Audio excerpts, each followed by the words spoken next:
sucedieron esas cosas. Háblame,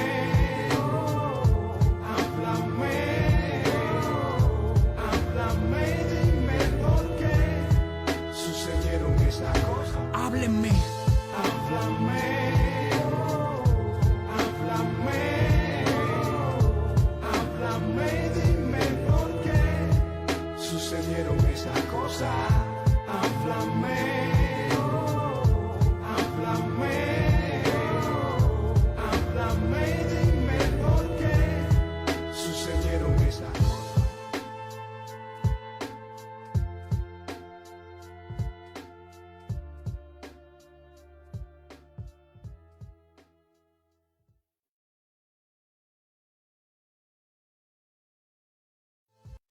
Háblame,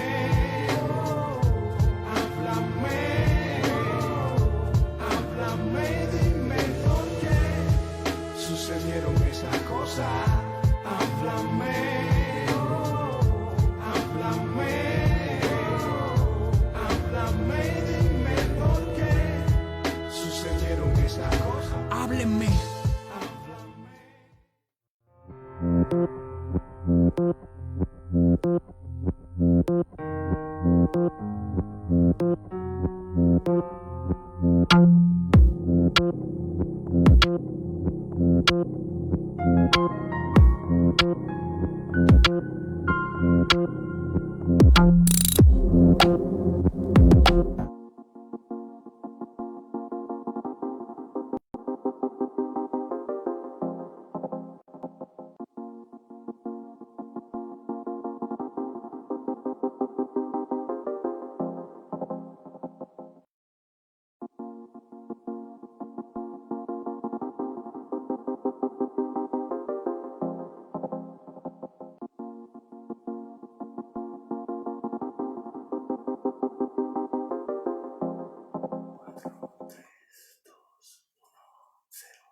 ¿Se ve ahí?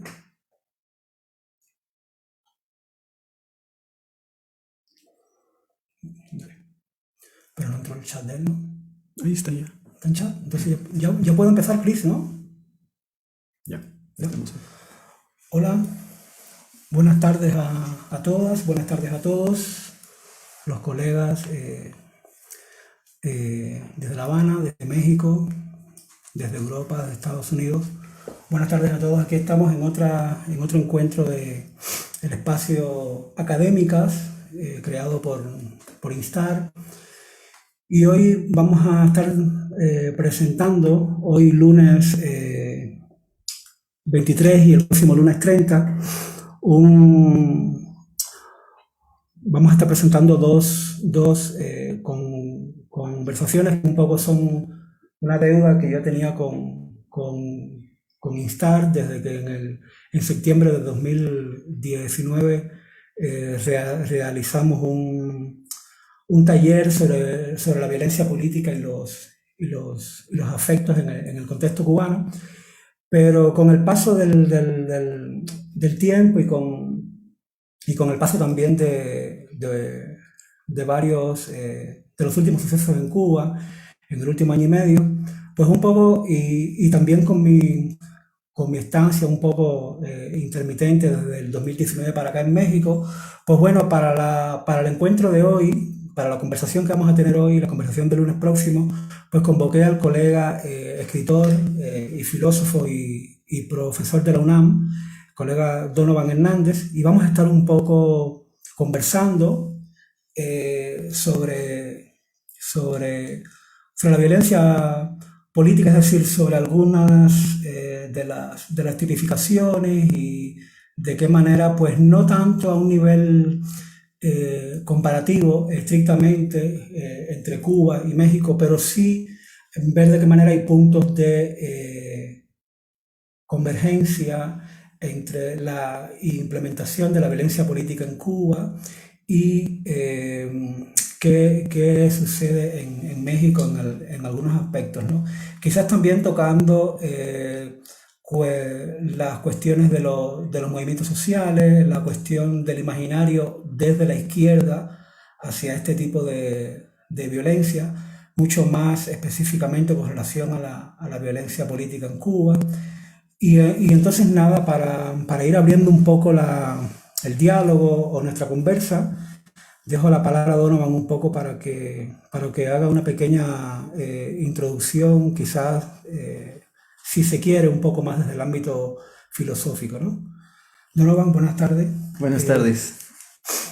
Adelante, te toca. Listo, muy bien. Pues antes que nada quiero agradecer la invitación de Henry a este espacio, al Instar, y mostrar mi solidaridad, por supuesto, con los artistas, con los intelectuales, con la gente que en Cuba se ha manifestado, ¿no?, por su libertad, cosa que me parece fundamental. Y por supuesto estamos a favor de la libertad de Hamlet Labastida, ¿no?, del fin del acoso policíaco y, digamos, con las razones que han vertido, ¿no? Es importante saber que en México y en otras partes del mundo hay ojos puestos en la política cubana. Nos preocupamos por los derechos humanos, por supuesto, y es importante mostrar esta solidaridad internacional, ¿no?, que es, yo creo, también parte del espíritu del Instar y que nos obliga en algún sentido a participar de esta conversación, que a mí me parece de lo más oportuno y lo más importante, porque cuando Henry me invita a hablar sobre violencia política, hay varias cosas que empiezan a circular en mi mente a la hora de preparar esta charla, ¿no? La primera, y tal vez lo lanzo como una hipótesis, como una tesis, ¿no?, es un planteamiento que hizo Michel Foucault en los años 80 que me parece interesante. Y es que, según Foucault, a diferencia de las sociedades, llamémosla de libre mercado, ¿no?, en donde existe un cierto tipo de gubernamentalidad, un cierto tipo de tecnologías, ¿no?, de dispositivos de poder del gobierno y del control de las poblaciones en torno a la economía, lo que ocurre en los países socialistas es que no hay gubernamentalidad, ¿no? Y esta tesis, que es como tan controvertida, tan difícil como de asumir de primera instancia, es algo que a mí me sirve como un punto de partida, ¿no? Primero porque, lo lanzo, pero yo creo que podemos llegar a ello al final, ¿no? ¿Qué pasa con los países del socialismo real, ¿no? ¿Qué pasa con las cuestiones de la libertad? ¿Qué pasa con el ejercicio de los derechos civiles? ¿Qué pasa con toda la cuestión de ciudadanía, ¿no?, de sociedad civil, ¿no?, en torno a los denominados países que supuestamente practican algo que podemos denominar el socialismo realmente existente, ¿no? Yo creo que una cuestión que en Cuba es que yo me pensaría dos veces el asunto de Cuba antes de hablar de un país socialista en sentido estricto. Yo creo que lo que hay es, digamos, una élite militar, ¿no?, que concentra como los monopolios de los medios de producción, ¿no?, y que por otra parte socializa la precariedad. Entonces lo que tenemos ahí es como una tipología distinta, ¿no?, en donde un partido está por encima de la Constitución, y en ese sentido lo que tenemos es una desestructuración del Estado de una forma atípica, anómala, ¿no? Y yo creo que es a partir de ahí donde hay que plantear como esta revisión, ¿no? Y en ese sentido, cuando hablamos de violencia política, lo podemos plantear en tres escenarios, ¿no? Primero, digamos, la definición más típica de esta violencia política, ¿no?, que nos dice que se trata de todos esos medios que emplea el Estado, ¿no?, tanto en su sentido legislativo, ejecutivo, judicial, ¿no?, para, digamos, sofocar una disidencia, para trazar una figura de alteridad, ¿no?, denominar a un otro como un otro que en ese sentido se convierte, vamos a decir así, en una figura como de enemigo público, ¿no?, se pudiera decir, y que por lo tanto hay toda una serie de dispositivos, ¿no?, discursivos, políticos en general, ¿no?, que se emplean y se movilizan justamente para la contención de ese peligro que es más imaginario que real, ¿no?, que es al final del día siempre una figura de hipóstasis, ¿no? Eso por una parte. Por otra parte, digamos, algo que yo podría denominar, ¿no?, invirtiendo un poquito como el enunciado, la política de la violencia, ¿no? Esto es la movilización de parte de figuras políticas dentro de un Estado autoritario, ¿no?, que movilizan, digamos, a la población, ¿no?, a la población bajo la coerción, bajo medios de coerción siempre, ¿no?, institucionales o informales, esto no importa, ¿no?, en cierto tipo de actos, como por ejemplo los actos de repudio, ¿no? Y habría que pensar en qué sentido estos actos de repudio son también actos estatales, ¿no? Que desestructuran precisamente la posibilidad de una organización autónoma de la sociedad, ¿no? Llamémosle por el momento sociedad civil, a falta de una mejor palabra, ¿no? Eso por una parte. Por otra parte, justamente como, vaya, yo soy filósofo, ¿no? Así que me tendrán que perdonar la metratranca, porque justamente vamos a hablar de estas distinciones, ¿no? Cuando hablamos de violencia y de política, aunque digamos, claro, del siglo XX para acá hemos aprendido que se trata como de un binomio más bien constante, ¿no? Y esto es ciertamente lamentable en las relaciones políticas, tanto en los países del socialismo real como en los países del capitalismo realmente existente, ¿no? Lo que tenemos es justamente, vaya, algo que antes no se hubiera podido pensar, ¿no? En la tradición política, y es el hecho siguiente, que cuando hablamos de política, en cierto sentido, en cierta medida, voy a lanzar una tesis que puede ser controversial, en cierta medida es lo opuesto de la violencia. ¿Por qué? Porque como siempre, ¿no? El diablo está en los detalles. Hay que entender qué entendemos por política y hay que ver qué entendemos por violencia. Cuando hablamos de política, y aquí me voy a, digamos, una autora que está en el espíritu del instar, que es la maestra Hannah Arendt, ¿no? Que a mí me parece una filósofa fundamental para comprender el siglo XX, tal vez la filósofa fundamental para comprender el siglo XX. Ella daba una definición de política que me sigue pareciendo bastante buena. Ella, como pensadora republicana, como pensadora judía perseguida por el totalitarismo nazi, ¿no? Por el nacionalsocialismo, reconstruye en su pensamiento filosófico una categoría que es muy sugerente para pensar justamente la política. ¿Qué es política?, se pregunta la filósofa, y ella contesta de una manera aparentemente muy simple: política es actuar los unos con los otros entre los diversos. Política es actuar los unos con los otros entre los diversos. Es como actuar en comunidad, ¿no? Por una parte, pero algo también, fíjate, este concepto implica para mí tres nociones que están relacionadas. Primero, el hecho básico de que la política se trata de una cuestión de acción, y donde hay acción irrumpe siempre algo nuevo, algo que no está contemplado por las leyes de la historia, irrumpe algo que introduce no solamente una discontinuidad, sino, vamos a decir así, la oportunidad de que las cosas no sigan siendo de la misma manera, ¿no? Hacer política implica, por lo tanto, acción, ¿no? En otro sentido, la política supone, para ser posible, el hecho de la pluralidad. La pluralidad como condición humana básica, según la habría denominado la maestra Arendt. Y en tercer lugar, algo que va con lo que tú apuntabas, ¿no? La cuestión de la comunidad, si así la pudiéramos llamar, ¿no? Para que haya política, y esto es interesante en Arendt, ¿no? Antes de hablar de formas de gobierno, antes de hablar de democracia, antes de hablar de formas de gobierno parlamentarias, mixtas o monarquías, ¿no? Antes de hablar de esas formas, ¿no? del Estado, tenemos que hablar de un hecho todavía más básico y más irreductible. Debe de haber una esfera de las apariciones. Debe de haber la posibilidad de que los diversos se reúnan, de que los diversos construyan un espacio en común, de que los diversos puedan, a través de palabras y de actos, a través de gestos, a través de actos en el sentido más general, ¿no? Lo cual puede implicar también al arte conducta, lo cual puede implicar a las artes vivas en general, ¿no? Debe de haber esa esfera de las apariciones en donde unos y otros, digamos, tienen el uso de la palabra. Ahí donde no hay esta esfera de las apariciones, ¿no? Ahí donde los estados cohíben, coercionan, restringen, imposibilitan la posibilidad de que la gente se reúna y se reconozca como una especie de nosotros, plural, colectivo, diverso, ¿no? Ahí se está eliminando la posibilidad misma de la política. Y eso es justamente lo que hace la violencia. La violencia por eso siempre tiene una índole instrumental, ¿no? La violencia por eso, a diferencia de la política, siempre puede tener las armas en una bodega, ¿no? Bien dispuestas para, digamos, entablar la lógica del combate. La lógica de la política en ese sentido no es la lógica de la guerra, podríamos decir, ¿no? Ya. Sí, esto como conversábamos la semana pasada, tenía que ver con una cuestión, ¿no? Para aterrizar un poco en el caso cubano, que es, digamos, el 50% de lo que nos interesa. en el sentido de nuestro diálogo, ¿no?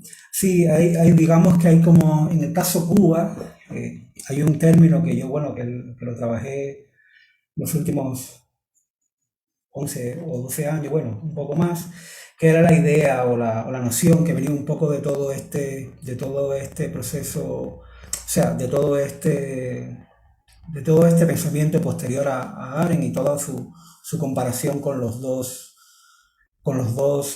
digamos, ámbitos totalitarios que ella estudió en su momento, ¿no? Y es la idea que me interesaba a mí, también cruzándolo con Girard, digamos, con el pensamiento un poco más retórico de René Girard, y era el término de violencia divina, ¿no?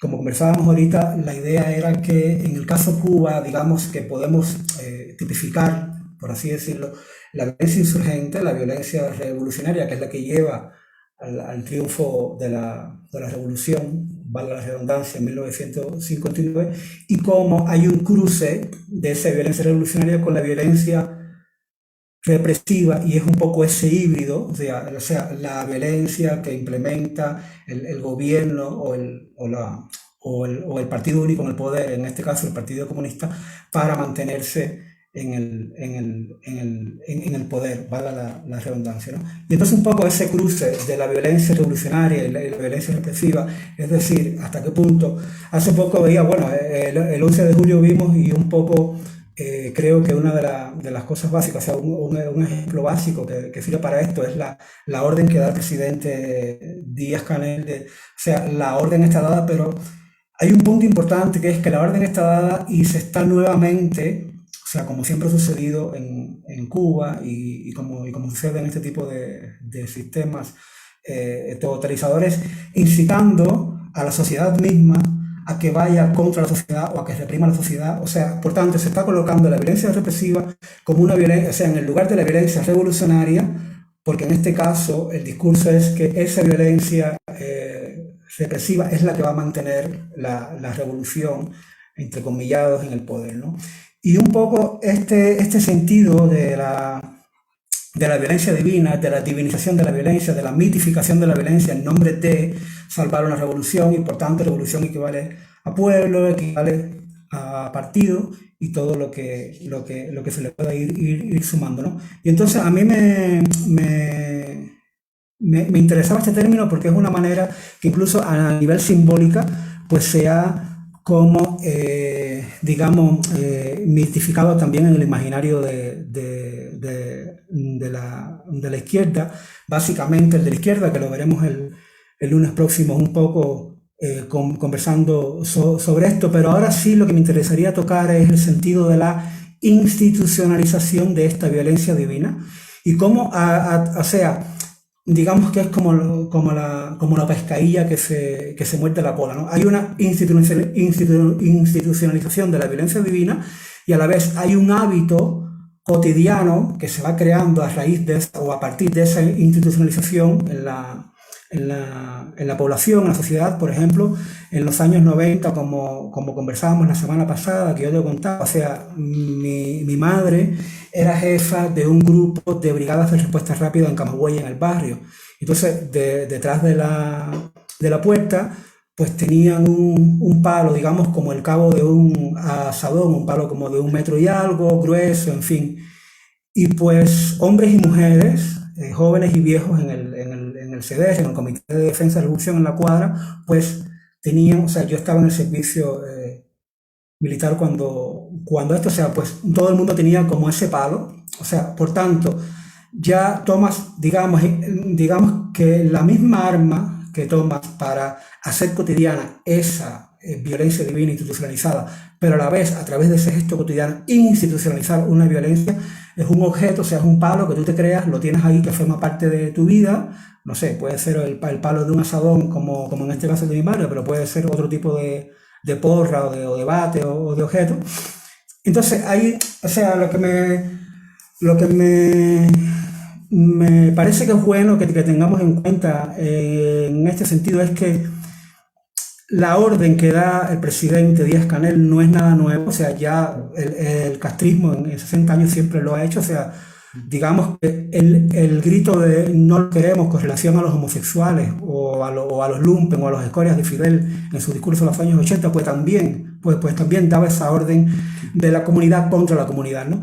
Entonces, en este sentido, ya para cerrar un poquito y darte paso en cuanto a esta relación de lo institucional y lo cotidiano, que también tiene un poco que ver con la relación entre lo privado y lo público, está también, yo creo, en el caso Cuba, la responsabilidad de la sociedad cubana con relación a la implementación, a la institucionalización de la violencia divina en 60 años, ¿no? O sea, en más de medio siglo, ¿no?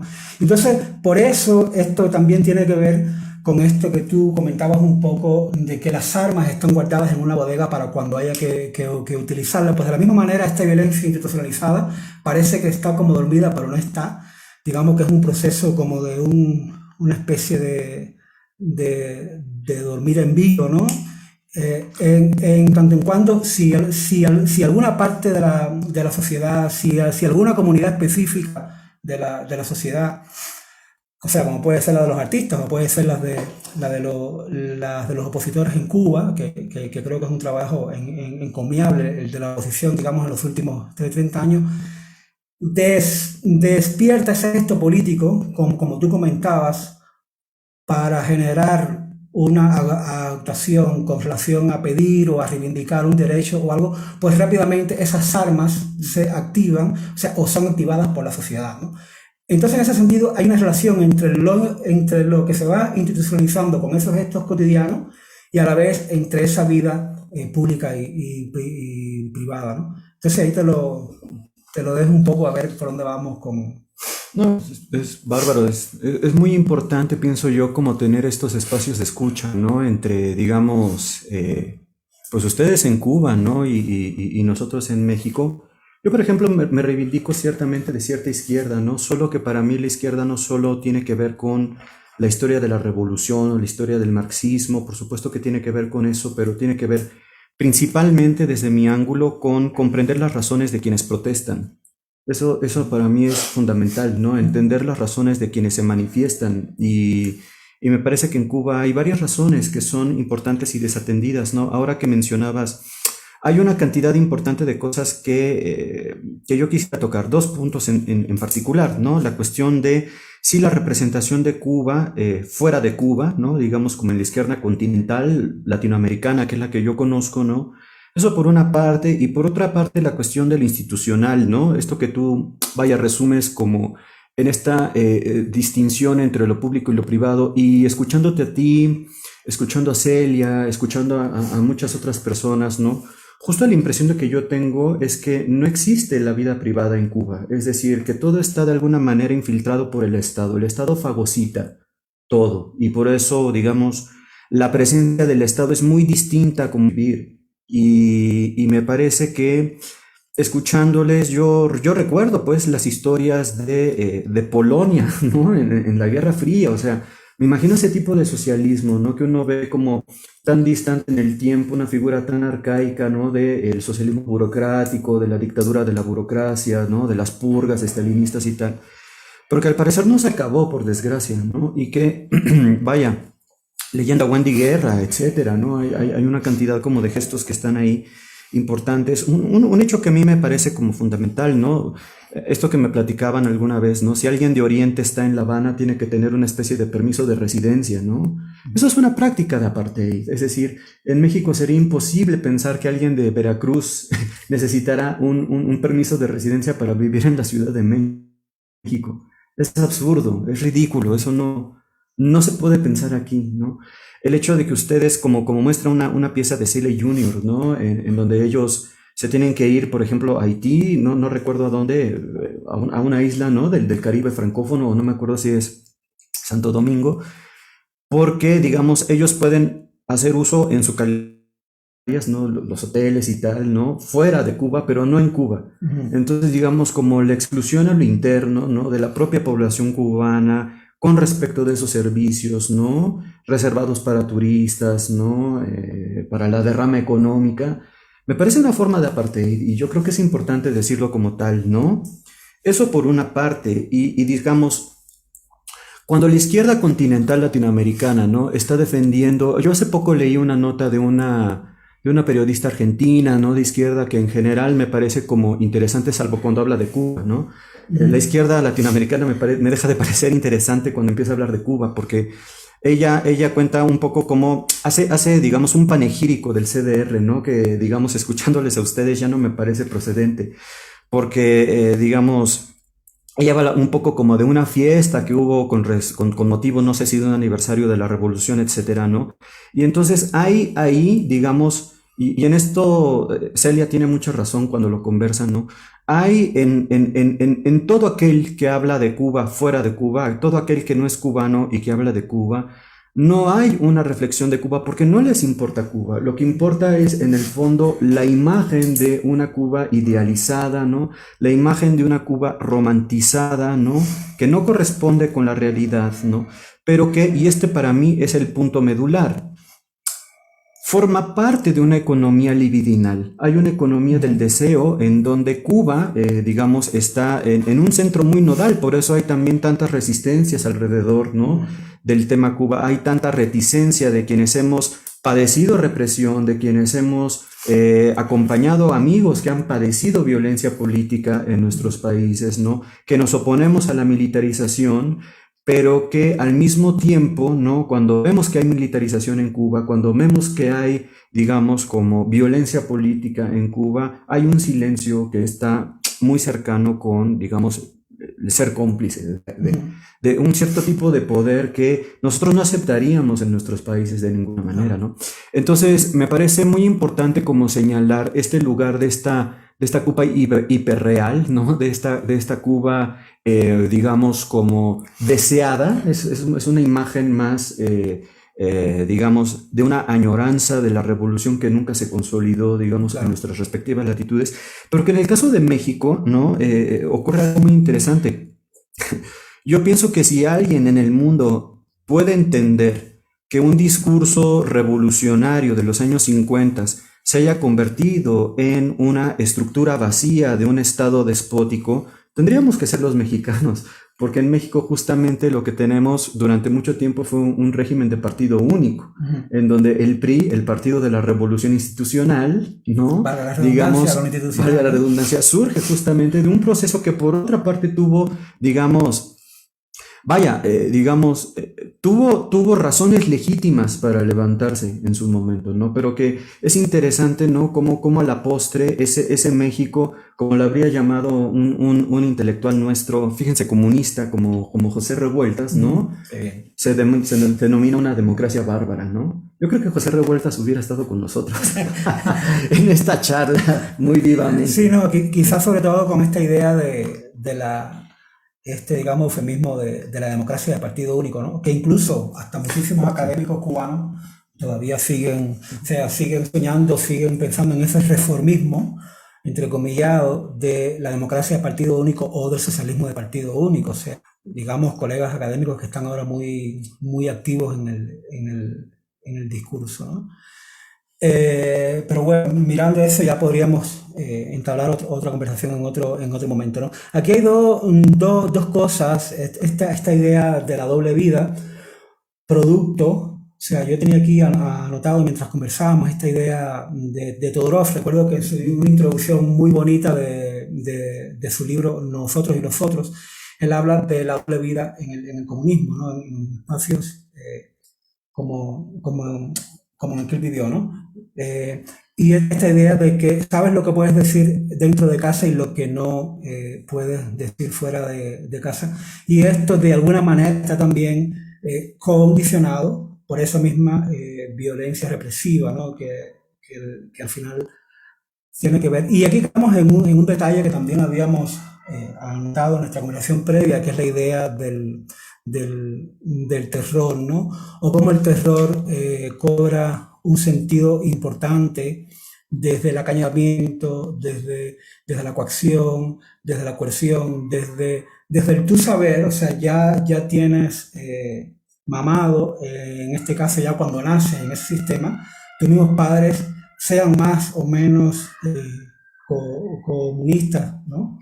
O que tengan una actividad en este sentido mucho más activa, pues ya te van alertando, te van educando en lo que puedes decir, en lo que no puedes decir, en lo que puedes hacer y en lo que no puedes hacer, ¿no? Y creo que en este sentido siempre ha tenido lugar en Cuba todas estas, digamos, posturas políticas o del disentir que generan estos divorcios con relación a la violencia política ya institucionalizada, que es un poco esa diferencia inicial de la tuya de la que partíamos, ¿no? A mí me parece que esta cuestión del terror es importante porque o sea, cobra sentido también en toda una actividad pedagógica, digamos, en el caso de Cuba, o sea, el hecho de que tengas acceso a un solo tipo de educación o a un solo programa educativo o a un solo tipo de escuelas en este caso, que por supuesto lleva toda una carga ideológica y toda una carga de la coacción, ¿no? Y por otro punto, también tocabas esta idea que también me parece un punto. Yo siempre cuando converso estas cosas siempre digo que violencia, o sea, la violencia divina, en este caso, que era el término que yo introducía, porque es ese híbrido entre esos dos tipos de violencia, o sea, una violencia que sirve y no funciona para defender otro tipo de violencia ya establecida, o a partir de la cual está establecido un poder. Me interesaba esto también que decías, que era algo también que tocábamos, este deseo o esta ansia por tener la utopía nunca vivida, como tú decías, la revolución que nunca triunfó por estos lares, ¿no? Y eso creo que también es un gesto de violencia. O sea, hay un espacio que ya no es simbólico, sino también fáctico. O sea, en tanto en cuanto hay una aceptación de ese tipo de gestos, es decir, o sea, como muchos intelectuales van aceptando toda la violencia que simplemente en Cuba, cuando nunca la desearían para sus contextos, ¿no? Entonces aquí hay como dos cuestiones, es decir, de qué manera hay una actitud intelectual que, repito, ya no va tanto a la producción simbólica, sino cómo esa producción simbólica ya llega a tener una preponderancia en el gesto, y cómo eso influye en el terror. O sea, hay una pedagogía, o sea, hay una pedagogía para llegar a implementar un tipo de terror específico, que incluso tiene que ver con lo que puedes o no decir y con lo que puedes o no hacer, ¿no? Desde tu experiencia un poco, o sea, ¿cómo lo miraríamos, no? Sí. Bueno, esto que planteas son dos cosas que me parece que están profundamente relacionadas, ¿no? La cuestión del terror, por una parte, la cuestión de la violencia política en sus gestos cotidianos, ¿no? Y aquí yo creo que vale mucho la pena insistir en que cuando hablamos de violencia y damos una definición general, ¿no? Siempre es importante atender al hecho de que la tipificación de estas categorías también debe de ser contextual, ¿no? Es decir, Claro. la violencia política tal como se vive en Cuba no necesariamente es la misma que en Brasil, no necesariamente es la misma que Por supuesto. en México, ¿no? Y que por lo tanto, yo creo que eso contribuye mucho al desconocimiento, ¿no? Porque como pensamos muy inmediatamente desde nuestros contextos inmediatos, ¿no? Muy, vaya, sociales, coyunturales, singulares, ¿no? Digamos. Entonces, si la violencia que padece el otro no es la misma que yo vivo, me parece que no es significativa. Eso por una parte, ¿no? Pero pienso que hablando en el caso específico de Cuba y por lo que yo he podido platicar con ustedes, ¿no? Que han movilizado esa sensibilidad, ¿no? Me parece que hay varios factores que tienen que ver con esto, ¿no? La violencia política no es solamente la violencia más visible, ¿no? Digamos, el hecho de que Catherine Biscuit, ¿no? tenga una patrullas afuera, Tania Burguera tenga patrullas afuera de su casa 24 horas a lo largo de meses, ¿no? En realidad yo he visto como el nivel del asedio, ¿no? Que Luisma, la huelga de hambre de Luisma sea rota por el propio Estado, ¿no? Convirtiendo a Luisma en un sujeto que no puede poseer de sus medios políticos de expresión incluso, ¿no? Digamos, la violencia política también es quitar un cuadro de la Claro, lo pared, conversamos, ¿no? ¿no? Prohibir una exposición, distinguir entre quién está calificado o no por el Estado para ser denominado artista y quién no, y por lo tanto que pueda haber una criminalización no legítima, Claro. pero también el hecho de que las personas estén habituadas, ¿no? A hacer la fila para comprar el pollo, a hacer la fila para comprar el champú con el champú, ¿no? Eso también es una forma de violencia, ¿no? Claro. Como ese tipo de organización, ¿no? Que desprovee activamente como de los medios de encuentro social, y justamente la violencia política en ese sentido. Y cuando hablamos de terror, ¿no? Y aquí es vaya, cuando hablamos de terror, esta es una categoría que ha sido fundamental a lo largo de la ciencia política del siglo XX, ¿no? Que yo pienso que tiene una dimensión estética también, y que no viene solamente, digamos, como de las experiencias del genocidio, porque claro, esos son como los momentos Claro, mayúsculos, pero, ¿no? claro, claro. Sino que tiene que ver también con el hecho básico y fundamental de que el terror es, digamos, la construcción de un tejido social, un pseudo tejido social, ¿no? Por medios estatales, por medios instrumentales, por medios de cosificación, le llamaríamos, Ahí ¿no? está. Nosotros. Y justamente ese terror, esa convivencia por la coacción, ¿no? Ese aceptar, digamos, la presencia invasiva del Estado en todas las esferas de la vida social, ¿no? Eso es el terror, justamente, ¿no? Y en ese sentido, no solo es la gran persecución política de la disidencia, que es el gran problema de los socialismos realmente existentes, ¿no? Sino que también tiene que ver, digamos, las formas mayúsculas del terror ya han sido pensadas por la historia de la filosofía, ¿no? Claramente cuando Hegel piensa en la Revolución Francesa, ¿no? En aquellos pasajes tan densos de la fenomenología del espíritu, y llega a decir, ¿qué es lo que pasa en la Revolución Francesa con el terror, ¿no? Del Comité de Salud Publique, ¿no? ¿Qué es lo que pasa, digamos, con la política jacobina, ¿no? En ese momento. Lo que hay, dice Hegel, es la experiencia del amo absoluto, esto es de la muerte como el amo absoluto, ¿no? Ese amo capaz de devorarse a todos, hasta sus hijos, ¿no? Esta es la figura de la revolución, como el cuadro de Saturno, ¿no? Devorándose, fagocitando justamente eso, ¿no? Y yo creo que, digamos, lo planteo porque cuando hablas tú de violencia divina, a mí me parece que hay algo que resuena mucho, aunque la categoría, digamos, sea muy amplia y, digamos, abarque muchísimas cuestiones. Hay algo que resuena mucho con el tipo de violencia que hay en Cuba actualmente, que está presente también en muchos otros lados, pero que, digamos, en Cuba tiene siempre un cariz sacrificial. Claro, Es por la supuesto. sociedad la que se tiene que sacrificar, ¿no? Incluso sacrificarse a sí misma. Sacrificarse O sea, a a sus sí hijos, misma. a sus padres, a sus Exacto. abuelos. Exacto. El discurso de la renuncia, el discurso de la precariedad es el discurso del sacrificio, sacrificarse por la revolución, ¿no? La revolución entonces como un fin absoluto, ¿no? Mientras que la población es un medio para alcanzar ese fin absoluto.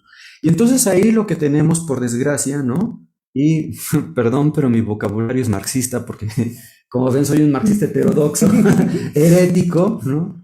Lo que hay es una pseudoconcreción. Esto Claro. es, lo que tenemos ahí no es una forma de vida realmente nueva, sino que todos estos sueños del hombre nuevo, ¿no? Como digamos en mayúsculas, además el hombre nuevo, nótese como el carácter falocéntrico, Sí, sí. ¿no? Machorrón, Machista, pues, machorrón. del patriarcal en última Claro. instancia. Hay que decir sus palabras, ¿no? Del gesto, ¿no? Épico del caudillo con, si me explico, bajando de la montaña, toda esta Claro. imagen, ¿no? Idealizada.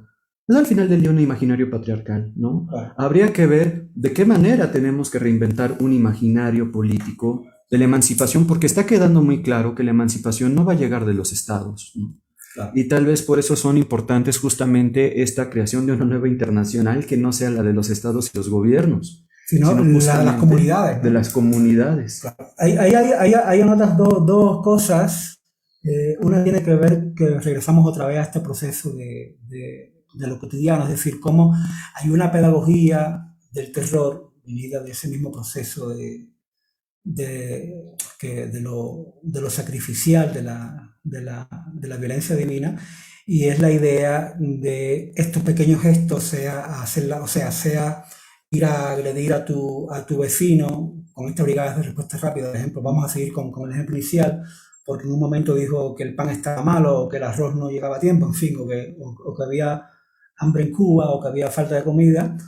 Otro punto podría ser esto mismo que está relacionado, por eso ponía este ejemplo, lo que tú comentabas de hacer la fila o hacer la cola ahora mismo, no solamente porque se haya visibilizado más con la pandemia, ¿no? Sino porque siempre ha estado, o sea, esa manera de, hay una pedagogía de lo que debes hacer para poder vivir en este contexto, o sea, y entonces ahí se va implementando, pero incluso no puedes quejar, es decir, tienes una libreta de abastecimiento, todos los meses te llegará lo que te llegue, lo que el Padre Estado diga que te va a llegar, Claro, y si protestas, pues tus mismos vecinos o tu misma familia te va claro. a reprimir, ¿no?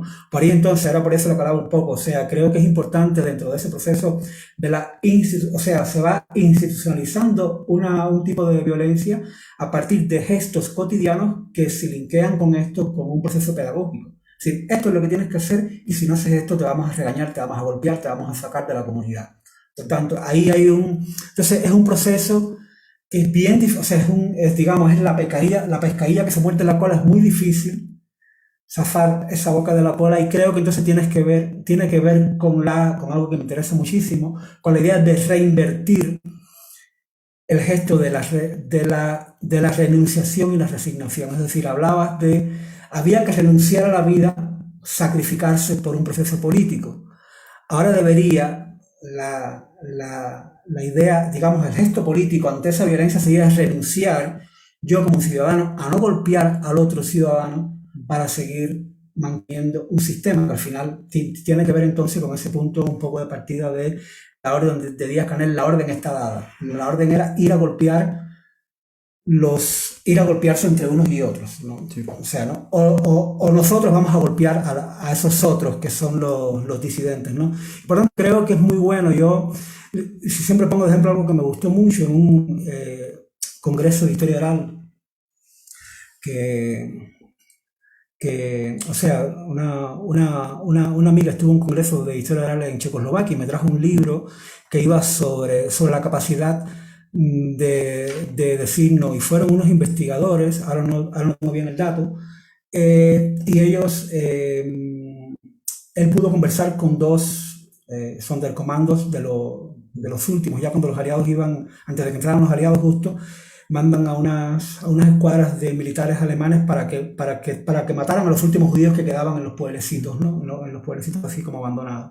Y hay un momento en que esa escuadra dice que no van a disparar más. Entonces a esa escuadra completa la llevan al calabozo y ahí llegan, o sea, los aliados, en fin, se cae el fascismo y todo esto y salen. Y un historiador oral hace una investigación, hace una disertación muy, muy buena a partir de dos de las experiencias de estos señores o de estos ex militares con esa capacidad de decir no, de renunciar y de incluso de faltar a una orden militar, ¿no? Y creo que si eso pasara, y se conecta un poco con esa internacional de las comunidades, es decir, si en el mundo real, llamo el mundo real todo lo que no es Cuba, de la misma manera que hay muchísimas comunidades, asociaciones civiles y todo esto que están diciendo no a un status quo ya implementado, sea la democracia mexicana o la española o la argentina, o sea, están diciendo no. Creo que eso es un poco lo que siempre ha sucedido en Cuba, quizás ahora con todo esto último que ha pasado del 11 de julio para acá y desde mucho antes, pues ya se está diciendo no, pero ahora falta el decir no a esa implementación de la violencia, ¿no?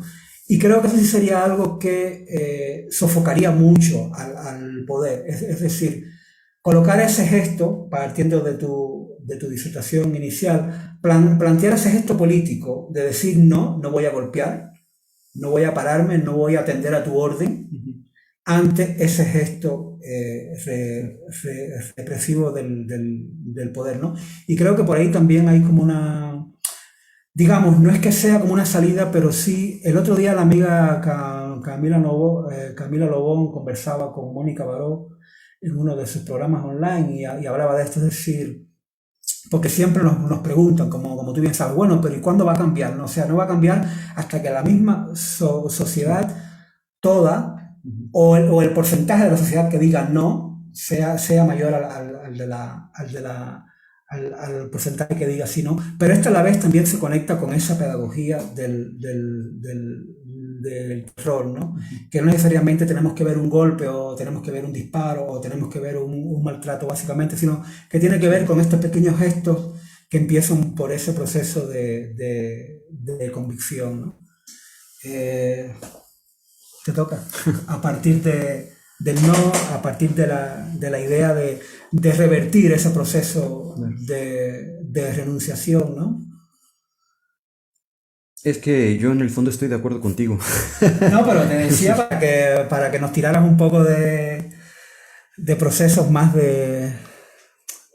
No sé, por ejemplo, conversábamos ahorita esto de los movimientos sociales, ¿no? Ya, sí. O sea, que de alguna manera tiene que ver, cuando me refiero a comunidades, a asociaciones civiles, pues entra esto de los movimientos sociales, de qué manera plantan cara y dices no, ¿no? O sea, puede ser decir no a la militarización, por ejemplo, en el caso de México, que sabemos que ha llegado a ser extrema, ¿no?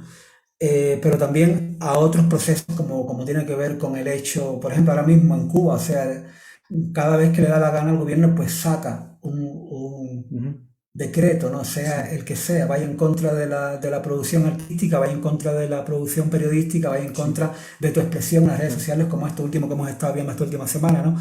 Pero esa manera, o sea, digamos que yo creo que quizás en México, todo México se hubiese tirado para la calle ahora mismo, como conversábamos ahorita, ¿no? O sea, es que no, o sea, te voy a decir no. Entonces, ¿No hay forma de que en México hagan algo como el decreto 35? Claro, sí. No hay forma, es absolutamente inviable, está fuera de lugar en México.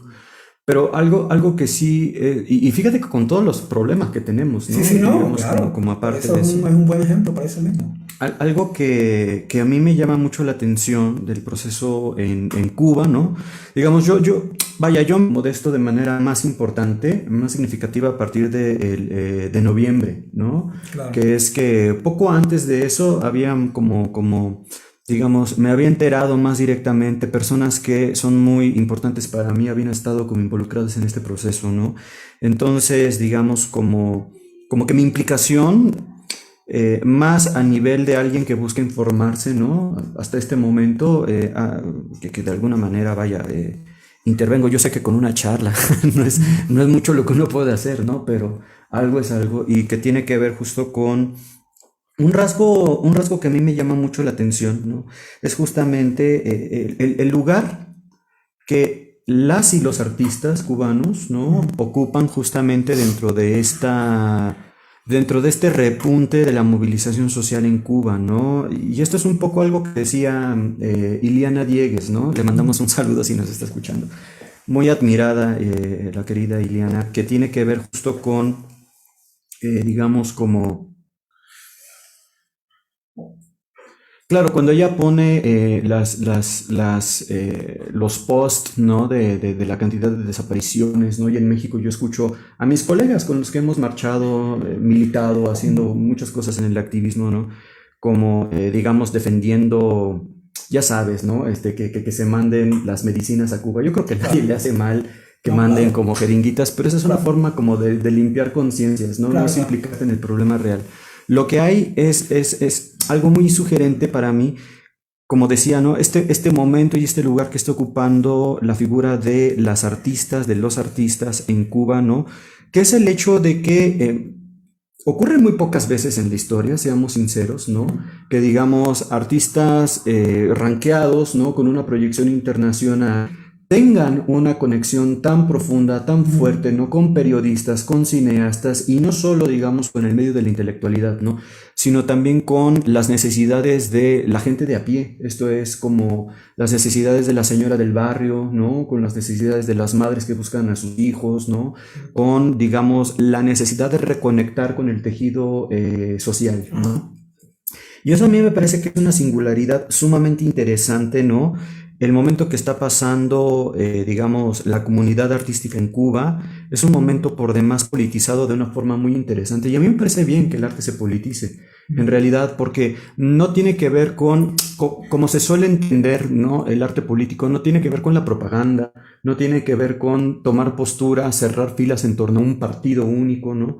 Tiene que ver más bien justamente con todo este trabajo que están haciendo, no solo de visibilización, ¿no? Sino yo creo realmente como de construcción de comunidad, incluso de comunidad internacional, ¿no? Es decir, como la gente de Cuba en la diáspora está creando realmente vasos comunicantes, ¿no?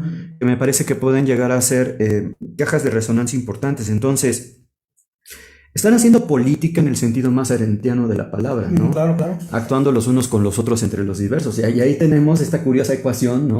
De, digamos, como un marxista heterodoxo, ¿no? y Henry, que pues, es, digamos, como, se ha reivindicado liberal, pero yo creo que es más defensor de la libertad que liberal en sentido estricto. Entonces, es muy interesante. No, yo conversaba con un colega por la mañana que teníamos una reunión y una de las cosas importantes que hablábamos era eso. O sea, yo siempre he tenido claro la importancia, ¿no? Que lo hemos conversado también de la diáspora. Y creo que no voy a decir por primera vez para no ser tan categórico, pero que en el último año, y un poco más, es la primera vez que también tiene que ver con el proceso de las redes sociales y todo esto, ¿no? Que se ha visibilizado mucho el emparentamiento, esos vasos comunicantes, como tú dices, que son muchos, entre las diferentes diásporas cubanas, y cuando digo diferente tiene que ver con esa comunidad diversa, sea la diáspora que está en Europa, que está en América Latina, o que está en Estados Unidos, incluso en Asia, en Japón. Por un lado, tenemos 3 espacios, o sea, tenemos 4 o 5 localizaciones geográficas, pero también hay una diáspora diversa en cuanto a ideologías y a procesos de pensamiento. O sea, colegas intelectuales, académicos que han protestado porque la derecha es la que, bueno, sí, habría que discutir, pero no se trata tanto. O sea, al final se trata de...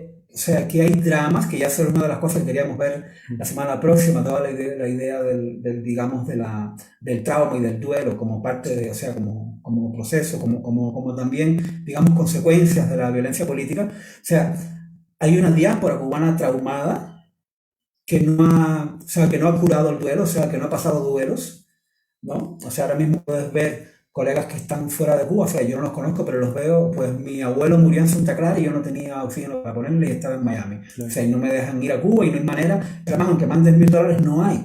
Claro. Entonces, por tanto, hay un proceso ahí que ya tiene que ver con esa idea de renunciar y de decir no, que también revierta a la vez este proceso, que era una de las cosas que teníamos anotada también, por el cual nace toda esta violencia divina en Cuba, por el cual se da, que es el proceso de colectivización. Pues entonces, ahora hoy día, al renunciar o al reivindicar este proceso renunciatorio y decir no, hay también una reivindicación de esa colectivización, pero digamos al inverso. O sea, se está reinvirtiendo el proceso de colectivización, que es más espontáneo. Se cerró la sesión. No me digas eso. No se ha cerrado. No se ha cerrado. ¿No? Sigan ustedes. Sigan. Sí, estamos online todavía. Perfecto. Y ahí tiene que ver un poco con eso. A mí me parece decir, hay un proceso de colectivización, por así llamarlo, que es más espontáneo, o sea, no es dirigido ideológicamente por un partido único, por las organizaciones políticas y de masa, sea la Federación de Mujeres Cubanas, sea la Organización de los Pioneros o la Unión de Jóvenes Comunistas, sino que las personas, o sea, por convicción básicamente humana, o sea, hay un humanismo, o sea, han generado un proceso de colectivización, aunque no se conozcan y aunque no se vean. O sea, todas estas campañas, por ejemplo, para los insumos médicos, ¿no? Por ejemplo, ahí te das cuenta, ¿no? Entonces, yo creo que todos esos procesos de reinvertir esas nociones politizadas, totalizadoras, también es una manera de ir parando esos procesos violentos, ¿no? Sí. Y aquí no voy a decir nada que ustedes no sepan, ¿no? Pero es muy interesante cómo hay también un cambio en el uso de las consignas, ¿no? Claro. Digamos, el gesto típico de la soberanía es el acto de dar la muerte al otro, ¿no? Claro. Y en ese sentido, el patria o muerte, digamos, fue como consigna de esta política dura, ¿no? Claro. Digamos, puede ser que en los 50 tuviera mucho sentido, ¿no? Porque se estaba jugando algo en ese proceso y en ese momento, ¿no? Pero hoy en día lo que resulta significativo, ¿no? Es más bien, en vez de la disyunción, la conjunción, ¿no? Patria y vida, ¿no? Que yo creo que tiene que ver justamente con este esfuerzo de reconstruir comunidad, haciendo uso del juicio político, ¿no? Acá un poco otra vez me hago eco de Hannah Arendt, ¿no? Justo cuando ella señala que el problema del totalitarismo, ¿no? Es que, digamos, vuelve imposible la conciencia del sujeto individual, ¿no? Y el uso del libre de su juicio, ¿no? Ya no hay facultad de imaginar, y ahí donde carecemos de facultad de imaginar, no solo ya dejamos de entrar en empatía con el otro, sino que además, digamos, dejamos de ver al otro como un fin en sí mismo, ¿no? Ella es una kantiana al final del día, Claro, pues claro, está claro. diciendo estos conceptos de forma kantiana, ¿no? Digamos, la libertad en ese sentido se juega justamente con la libertad del juicio, ahí donde no somos capaces de emitir nuestro propio juicio, ¿no? Digamos que nos convertimos todos en Eichmann, ¿no? En máquinas que dejan de Claro, sí. pensar y que No, porque reaccionan formas por parte de ese proceso institucionalizado, que es al final Exacto. el proceso de la burocracia, ¿no? Y al final esto tiene que ver también con ese proceso que también hablaba ella, bueno, y otros autores, de la deshumanización, ¿no? Sí. Y a la vez, si te das cuenta, aquí ayer me mandaba un colega nuestro, me mandaba este dato de unas estadísticas, ¿no? Que se hicieron en México la semana pasada, y que le decía que la mayoría de los mexicanos aceptan, entienden, tienen claro que Cuba es una dictadura, pero ese mismo porcentaje, o casi el mismo porcentaje, acepta y celebra que el gobierno mexicano enviara a Cuba pues ayuda humanitaria, ¿no? Entonces, hay un detalle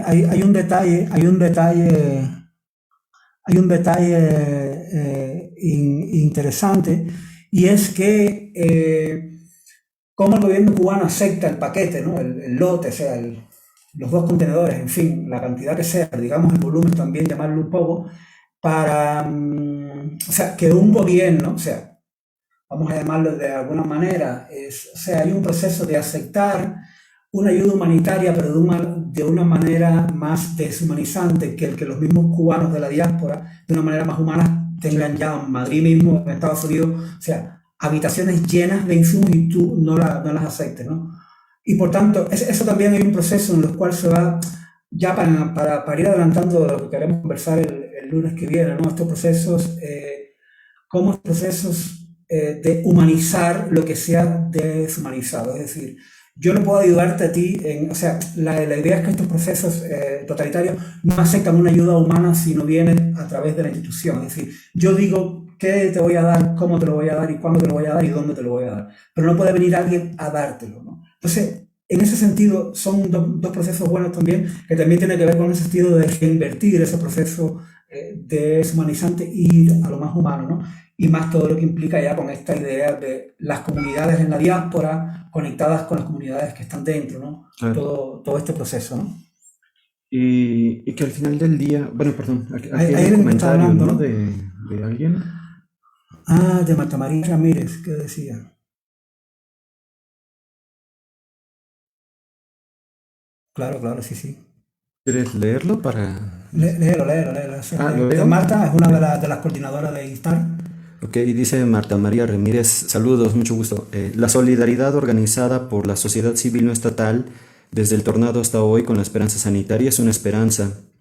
Con la crisis sanitaria, perdón, es una esperanza. Hemos mostrado que podemos organizarnos más allá de diferencias en pos de algo y con cientos de liderazgos. Eso tiene que ver un poco con lo que estábamos hablando, esa idea de cómo se reinvierte ese ámbito, digamos, ese proceso deshumanizante, Sí. ¿no? Automatizado, le ponías el ejemplo, o sea, todos seremos Eichmann o todos hemos llegado a ser un Eichmann, podríamos ser también, en el caso Cuba, ¿no? Que todos podríamos ser, como yo lo llamaba, el funcionario totalitario, Claro. totalitario en Cuba, ¿no? Pero de alguna manera creo que son muchos procesos de reinvertir esa simbólica con consecuencia de la violencia política, ¿no? Y al final yo creo que por ahí yo creo que son todos esos dolores de cabeza que tiene el gobierno mismo, ¿no? Al final yo creo que tiene que ver con esa capacidad de decir esto no, vamos a hacer lo otro, ¿no? Yo lo único que podría decir un poco como, si quieren, para cerrar esta primera Ya se nos fue charla, el tiempo. ¿no? Dios, qué rápido, ¿no? ¿Cómo pasa el tiempo cuando uno se divierte, no? Hemos estado aquí conversando. Bueno, venga, tíralo. Dando muela. Dando muela, tíralo. Dando muela. Noten ustedes el dominio del cubaneo que tengo así. Te ¿Viste veo, qué volado? Te veo.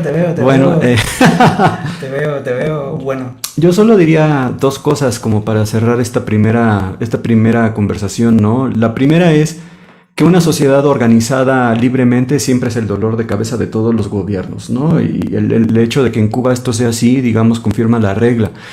Algo muy importante que tiene que ver con esto que mencionabas, ¿no? Y que tiene que ver con las típicas críticas, ¿no?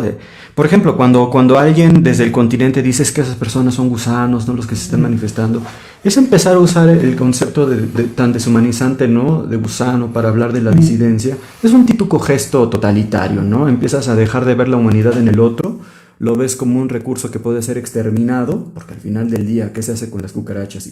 ¿Sí me explico? Claro, claro. Es parte de la retórica de la violencia estatal en ese sentido, ¿no? Y a mí me parece, digamos que, a ver, claro, la derecha va a hacer lo que la derecha hace, es decir, movilizarse, ¿no? Como siempre lo ha hecho frente a este discurso anticomunista y tal. Pero también yo creo que ustedes son muy conscientes, eso nadie se los tiene que decir, ¿no? De que tan pronto como se logre un cierto objetivo, la derecha va a ser la primera No, claro. en deshacerse de ustedes, ¿no? Por supuesto. Eso es muy claro, ¿no? Pero por otra parte, ¿no? Lo que pasa, y que yo creo que es muy cierto, ¿no? Vaya, las derechas hacen lo que las derechas hacen, pero también porque las izquierdas están abandonando el proceso, es decir, las izquierdas no están sabiendo cómo tramitar, ¿no? Este tipo de manifestaciones en Cuba, en Venezuela, ahí donde se presenten, ¿no?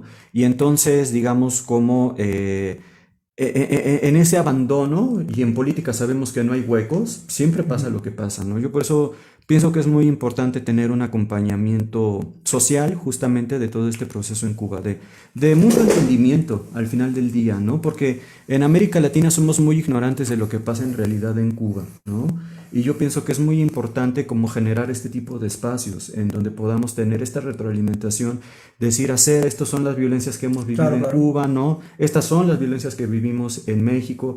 Vaya, en general, ¿no? Estas son las violencias del socialismo real, estas son las violencias del capitalismo real. Claro. Y ahí podremos empezar vaya, yo no sé si tener una solución, pero al menos sí a pensar políticamente juntos, ¿no? Y yo creo que eso es fundamental. Y por eso, pues vaya, o sea, patria y vida.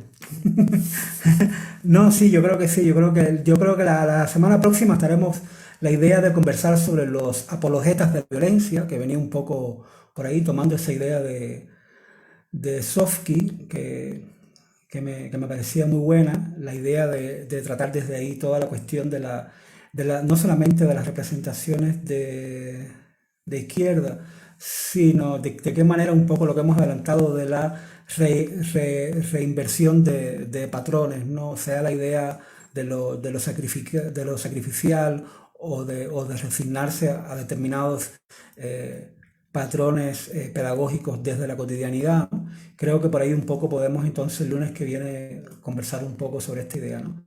Bueno, colegas, amigos que están desde las redes mirándonos o los que nos van a mirar luego a escuchar, pues nada, seguiremos entonces el lunes próximo con una segunda conversa con el amigo Donovan, un poco mirando, no tanto, digamos, una disertación a fondo sobre la violencia, sino intentar mirar cuáles son patrones o convenciones que desde lo cotidiano llevan a la institucionalización, y la semana que viene estaremos conectándolo con las representaciones un poco más desde el ámbito intelectual.